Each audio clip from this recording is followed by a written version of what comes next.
সবাই জানে দুই নৌকায় পা দিয়া চলা যায় না, মাঝখানে পইরা যাওয়ান লাগে।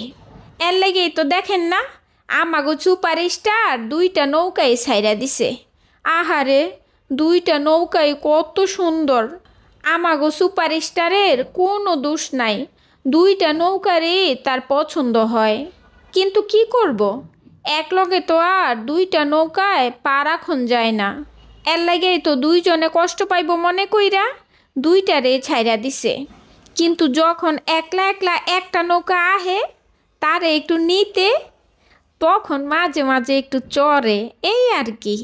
চইরা একটু ঘুইরা গাইরা তারপরে আবার জায়গায় রাইখা দেয়। তারপর যখন আরেকটা আহে তখন হেইটার উপরে একটু চড়ে। আর এই ঘটনাগুলো বেশিরভাগে হয় দেশের বাইরে, বিদেশে। বেড়ায় কি করব, নৌকা তো দুইটাই সুন্দর, দুইটাই চড়তে মন চায়। তাছাড়া একটাতে চড়লে আরেকজন কষ্ট পাইব না?